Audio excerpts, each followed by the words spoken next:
You're about to listen to a chapter in The Prince by Niccolò Machiavelli. Enjoy the reading. Chapter 20.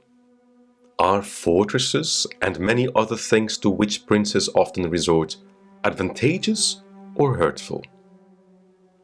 Some princes, so as to hold securely the state, have disarmed their subjects. Others have kept their subject towns distracted by factions. Others have fostered enmities against themselves. Others have laid themselves out to gain over those whom they distrusted in the beginning of their governments. Some have built fortresses, some have overthrown and destroyed them. And although one cannot give a final judgment on all of these things unless one possesses the particulars of those states in which a decision has to be made, nevertheless, I will speak as comprehensively as the matter of itself will admit. There never was a new prince who has disarmed his subjects. Rather, when he has found them disarmed, he has always armed them, because by arming them, those arms become yours. Those men who were distrusted become faithful, and those who were faithful are kept so, and your subjects become your adherents.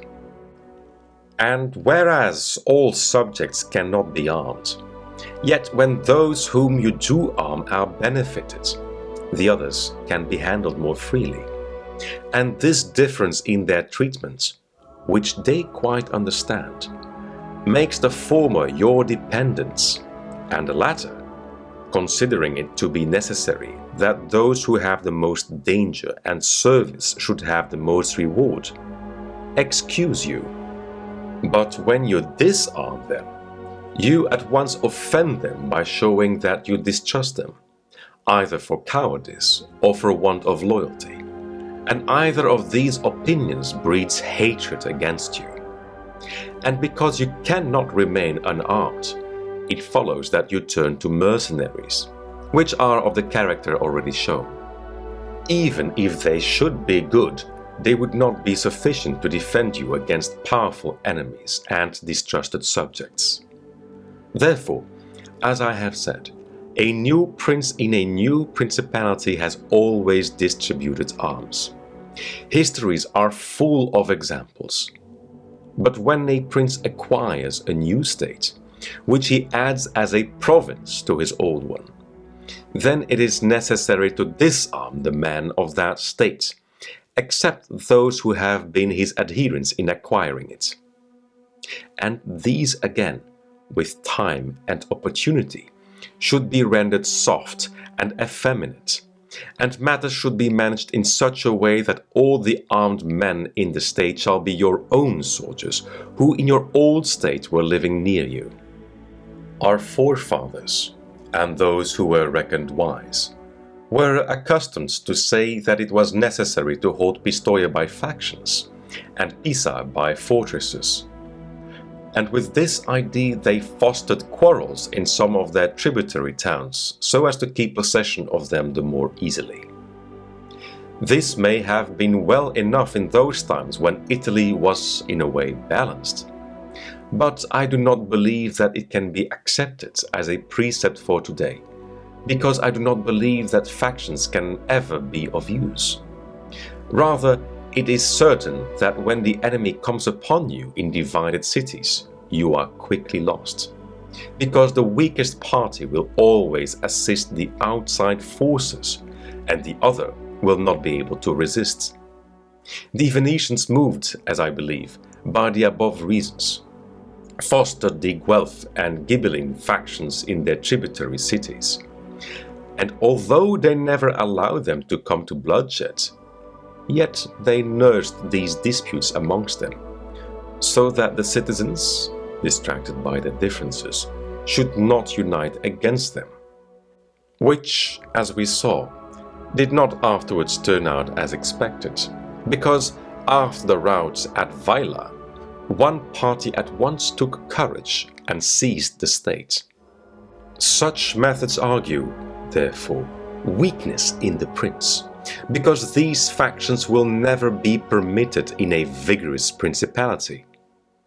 Such methods for enabling one the more easily to manage subjects are only useful in times of peace. But if war comes, this policy proves fallacious. Without doubt, princes become great when they overcome the difficulties and obstacles by which they are confronted. And therefore fortune, especially when she desires to make a new prince great, who has a greater necessity to earn renown than an hereditary one, causes enemies to arise and form designs against him, in order that he may have the opportunity of overcoming them, and by them to mount higher, as by a ladder which his enemies have raised.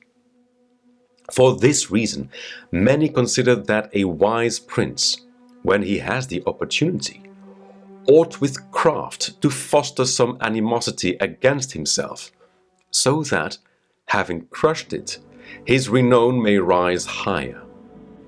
Princes, especially new ones, have found more fidelity and assistance in those men who in the beginning of their rule were distrusted than among those who in the beginning were trusted. Pandolfo Petrucci, Prince of Siena, ruled his state more by those who had been distrusted than by others. But on this question one cannot speak generally, for it varies so much with the individual. I will only say this, that those men who at the commencement of a princedom have been hostile, if they are of a description to need assistance to support themselves, can always be gained over with the greatest ease, and they will be tightly held to serve the prince with fidelity, inasmuch as they know it to be very necessary for them to cancel by deeds the bad impression which he had formed of them. And thus the prince always extracts more profit from them than from those who, serving him in too much security, may neglect his affairs. And since the matter demands it, I must not fail to warn a prince who by means of secret favors has acquired a new state, that he must well consider the reasons which induced those to favor him who did so. And if it be not a natural affection towards him, but only discontent with their government, then he will only keep them friendly with great trouble and difficulty, for it will be impossible to satisfy them.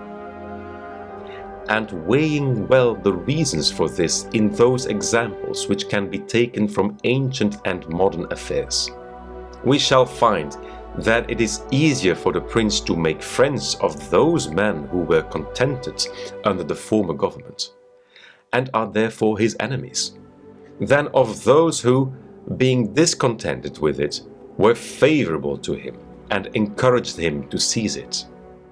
It has been a custom with princes, in order to hold their states more securely, to build fortresses that may serve as a bridle and bit to those who might design to work against them, and as a place of refuge from a first attack. I praise this system, because it has been made use of formerly. Notwithstanding that, Messer Niccolò Vitelli in our times has been seen to demolish 2 fortresses in Città di Castello so that he might keep that state.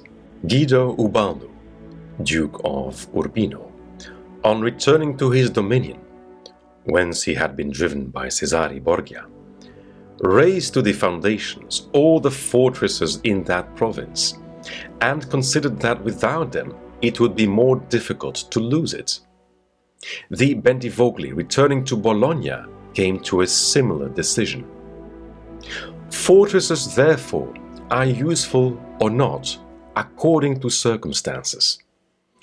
If they do you good in one way, they injure you in another. And this question can be reasoned thus: the prince who has more to fear from the people than from foreigners ought to build fortresses. But he who has more to fear from foreigners than from the people ought to leave them alone. The Castle of Milan, built by Francesco Sforza, has made and will make more trouble for the house of Sforza than any other disorder in the state. For this reason, the best possible fortress is not to be hated by the people. Because although you may hold the fortresses, yet they will not save you if the people hate you.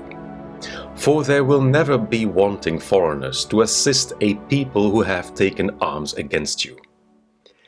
It has not been seen in our times that such fortresses have been of use to any prince, unless to the Countess of Forli, when the Count Girolamo, her consort, was killed.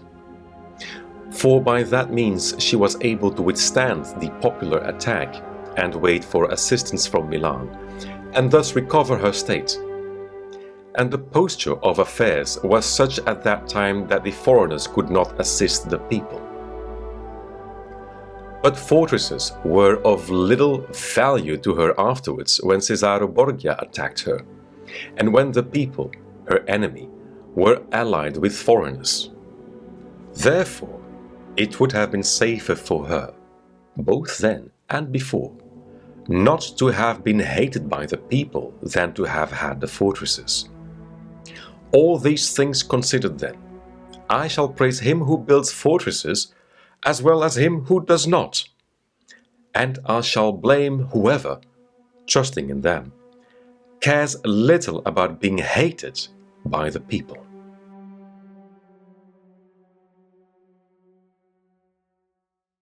You reached the end of this chapter.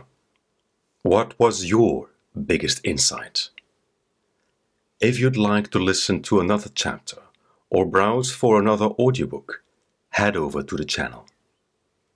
For a full version of this narration, please check the purchasing options in the description.